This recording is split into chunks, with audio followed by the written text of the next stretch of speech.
Nah, Mas Tommy, kita tadi dari rumah Mas Tommy, kediaman pribadi Mas Tommy, sekarang kita sampai di kediaman Pak Harto, Cendana nomor 8. Wah, ini sekarang ini Cendana ini bagaimana nasibnya, Mas Tommy? Apakah keluarga masih sering datang ke sini, ada yang tinggal di sini atau seperti apa sekarang? Ya, paling sering adalah pada waktu halal bihalal. Halal bihalal. Semua keluarga besar datang ke sini dan paling silaturahmi. Kita kan tahu biasanya dulu kalau almarhum Pak Harto masih ada seluruh ketika Lebaran itu hari raya ngumpul semua di sini ya. Semua berseragam, pakai baju batik dan segala macam. Nah, saya penasaran, ingin lihat di dalam Cendana di mana spot-spot atau tempat-tempat di mana biasanya keluarga Pak Harto, termasuk Mas Tommy di situ berkumpul bersama keluarga di situ. Boleh saya lihat dalamnya, Mas ya? Oke, Mas Tommy, sambil kita masuk. Ini pun akan kita jadikan museum. Ini akan dijadikan museum. Ya. Kenapa, Mas? Karena keinginan keluarga ingin jadikan museum? Ya, karena untuk masyarakat biar bisa melihat keadaan bagaimana almarhum Pak Harto beserta keluarga itu tinggal di tempat yang ada sekarang ini. Karena memang kita tidak melakukan perubahan sama sekali dari awal. Asri juga, Mas ya, di sini ya. Ini ada tanaman-tanamannya. Ini ada kumis kucing. Kumis kucing ya. Kumis kucing di sini, tahu juga, Mas Tommy. Buat obat. Okay. Nah, ini nggak ada yang dipugar, tidak ada yang direnov, Mas Tommy? Rumah ini masih seperti dulu, warnanya pun seperti ini? Ya, warnanya sama semua seperti dulu. Apa memang ada wasiat atau pesan dari Pak Harto soal kediaman ini jangan dirubah, direnovasi? Ada pesan? Sebetulnya tidak ada, tapi kami sendiri dari anak-anak ingin mempertahankan ini dan juga untuk melestarikan sebagai warisan almarhum Bapak dan Ibu. Oh, oke. Nah, Mas Tommy, kalau bicara soal kediaman ini nomor 8 ini di Cendana ini ya, dulu jalanan ini terasa orang bilang rasa angker. Karena kalau lewat sini katanya, wah, nggak boleh semua orang. Benar seperti itu waktu itu ya? Saya kira tidak, semua bebas. Dulu juga masyarakat bisa lewat dengan bebas. Bebas ya. Cuma memang waktu itu karena memang ini tempat kediaman Presiden Republik Indonesia kedua, mungkin ada batasan-batasan waktu. Mungkin karena ada penjaga di depan, jadi orang agak perlambat lah jalannya. Tetap orang bisa lewat bebas ya. Nah, di sini Mas Tommy, bagaimana ini kalau runutan tamu datang? Biasanya tamu-tamu biasanya datang dari tempat kita tadi masuk, tapi terus ke sebelah sana. Sebelah situ sebelum nanti diterima oleh Bapak di sana. Oh, di dalam ruangan. Jadi kalau bicara soal Mas Tommy sendiri di kediaman Cendana nomor 8 ini, Mas Tommy sejak tahun berapa? Akhir 60-an. Akhir 60-an, Mas Tommy sudah di sini ya. Wah, ini saya mulai masuk ke dalam apa ini? Ruangan apa namanya ini? Ruang tamu ini. Ruang tamu. Ruang tamu besar utama. Yang biasanya almarhumah Ibu yang sering menerima tamu di daerah ini. Oh, Ibu Tin. Ibu Tin menerima tamu di sini. Kalau almarhum Bapak di sebelah sini. Nanti saya boleh masuk di ruangan khusus itu ya, Mas Tommy. Tapi bicara soal ruangan ini dulu, Mas Tommy ya. Ruangan ini dulu, Mas Tommy. Coba kita lihat. Di sini saya lihat, di sini ada gading gajah begitu besar dan dengan ukiran. Ini Pak Harto memang hobi atau ini cenderamata atau seperti apa? Kebanyakan cenderamata dari tamu-tamu yang tamu-tamu ya. Itu ada foto Pak Harto atau Mia, boleh kita lihat? Itu tahun 60-an itu. Ini tahun 60-an? Akhir 60-an, waktu awal dilantik menjadi presiden? Ya. Diangkat jadi presiden. Oke, ini Pak Harto. Foto. Ya. Kemudian di situ ada foto Ibu Tin. Ini juga di tahun yang sama tentunya. Ya. Di tahun yang sama. Ibu Tin. Nah, kemudian kalau koleksi-koleksi ini saya lihat tadi situ ada ya namanya koleksi Ibu ya. Ibu Tin ini. Kemudian ini dari dulu seperti ini. Ya, dari dulu. Tentunya tadinya lebih sedikit, terus saya bertambah. Oh, bertambah terus ya. Dan kebanyakan memang koleksi dari souvenir dari tamu-tamu yang tamu-tamu dari mancanegara, baik dari dalam negeri juga ya. Oke, ya di sisi kanan sini ada foto Pak Harto dan Ibu Tin bersama-sama. Ini lebih baru tentunya. Lebih baru ya. Kira-kira tahun berapa ini, Mas Tommy? Kira tahun 80-an ya. 80-an ya, tahun 80-an. Dan Pak Harto juga suka wayang, Pak ya? Kita tahu. Tapi ini juga souvenir. Ini souvenir juga ya. Tunggul Jati Bantul ya. Dari bupatinya. Ya waktu itu ya. Di sini juga ada, di sini lihat di kanan ya. Ada Pak Harto. Nah, sekarang saya mau masuk. Ada tempat ini ruang khusus, Pak. Bisa dibilang itu Mas Tommy ya. Ruang khusus Pak Harto terima tamu-tamu spesial gitu ya. Tertentu gitu ya. Kabinet di sini juga? Kadang-kadang memang dulu seringnya di sini kalau diterima di rumah. Di rumah, iya di sini. Boleh saya masuk ya Mas Tommy ya? Kita lihat yuk gimana di dalamnya ini seperti apa. Wah, ini dia ruangannya. Waduh, ini kursinya masih original. masih original yang lama, Mas Tommy ya. Biasa Pak Harto duduk di mana kalau menerima tamu? Di sebelah sana. Sebelah sini. Ya. Mas Tommy, izin ya, saya boleh duduk ya, merasakan kursinya Pak Harto dulu, mimpin raut. Waduh, saya jadi Presiden Indonesia kedua nih ceritanya. Di sini juga ada kenang-kenangan Tun Mahathir waktu hadir. Ini Pak Mahathir ketika bersama Pak Harto. Ya. Pak Mahathir kita tahu ya sekarang sudah kepilih kembali jadi menteri. Iya. Jadi ini ada Pak Mahathir, ada Lee Kuan Yew ya, Singapura. Waduh, jadi disinilah biasa Pak Harto menerima tamu-tamu dan kabinetnya kalau di rumah memanggil menterinya di sini. Iya, Mas Tommy ya. Kalau ketemu di rumah pasti di sini. Di sini. Oh iya, kita tahu juga Pak Harto kan hobi cerutu. Ini tempat cerutu seperti ya? Iya. Betul ya? Betul. Oh ini ada tempat kacamatanya. Buat kalau baca mungkin ada betul. laporan-laporan yang lebih. Oh ini masih semuanya original ini. Ada stabilo. Iya, stabilo semua. Waduh. Itu ada lukisan Hanoman ya? Hanoman. Hanoman. Ya. Lagi perang dengan Rahwana.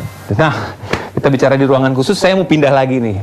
Ini semuanya masih original loh. Ya. Ini kalau kita bilang di sini semuanya masih sama, tidak ada yang berubah. Kursi semua sampai horden ya, Mas Tommy.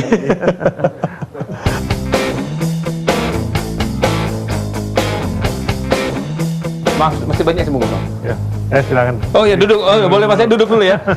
saya ajak keliling terus Mas Tommy. Sebelum ngobrol saya duduk sini. Banyak pertanyaan Mas Tommy. Kemana sebenarnya Mas Tommy selama ini sih Mas Tommy? Karena Mas Tommy jarang terlihat gitu. Kan kemudian sekarang muncul tiba-tiba dengan partai baru gitu.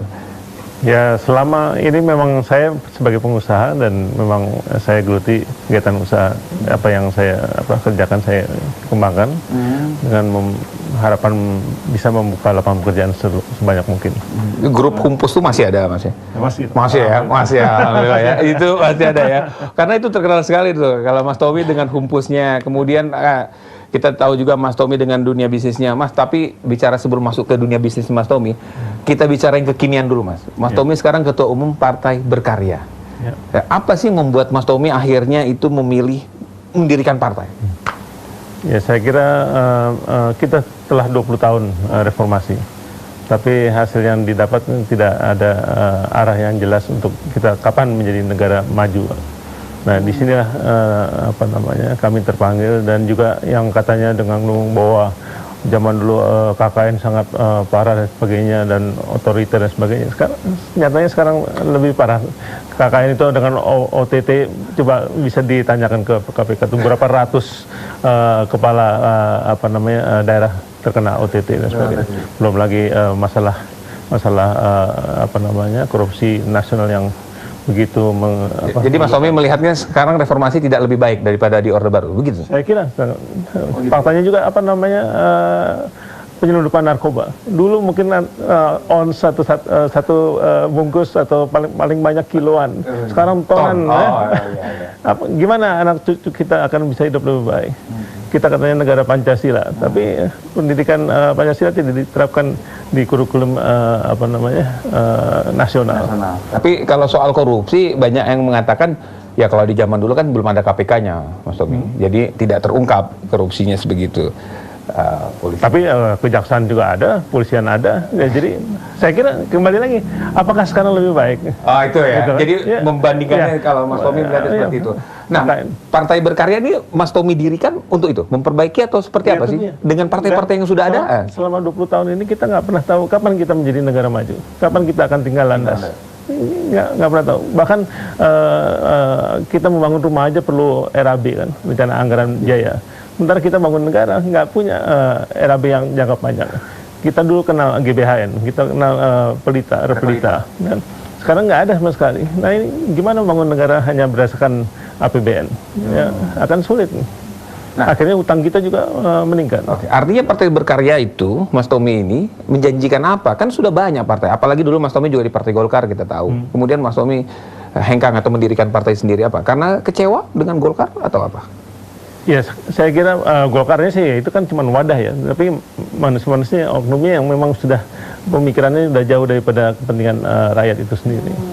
Karenanya kami tidak memaksakan itu untuk merebut, tapi kami mendirikan partai baru ini.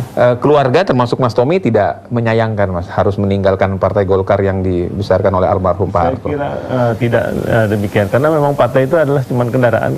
Yang penting kan manusianya. Gimana kita bisa menempatkan orang-orang yang betul-betul peduli pada bangsa dan negara ini, terutama pada rakyat yang kebanyakan, itu untuk bisa meningkat kesejahteraannya. Banyak yang mengatakan begini Mas, dengan mendirikan partai berarti harus menyediakan uang yang cukup besar.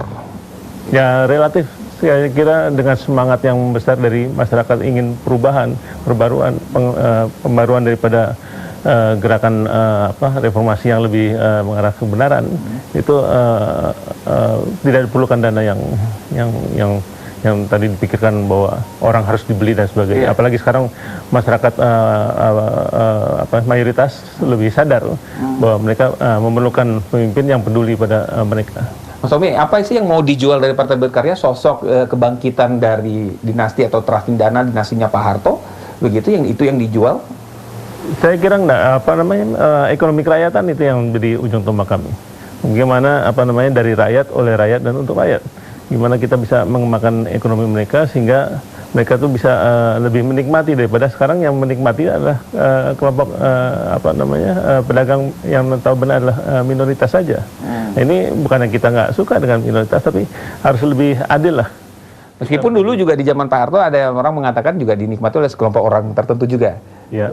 Sekelompok orang juga ya. Nah itu pemerataan inilah yang nggak jalan sekarang ini. Dan kalau GDP dipakai untuk barometernya, yang menikmati GDP itu siapa? Kan teman-teman kelompok tertentu aja kan yang menikmati. Sementara utang 4.700 triliun sekarang mungkin 5.000 triliun lebih.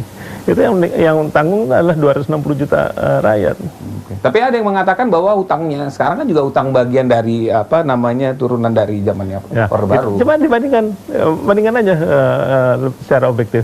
Berapa utang Orde Baru? Ya tentu bertambah. Dulu laporan pertanggungjawabannya almarhum Pak Harto di MPR tahun 98, utang pemerintah itu 54 miliar dolar. Kalau di kurs 3.000 saja, itu 150 triliun rupiah. Ya. Sekarang 4.300, itu dengan kurs 13.000, sekarang 14.400 ya, lebih tinggi kan.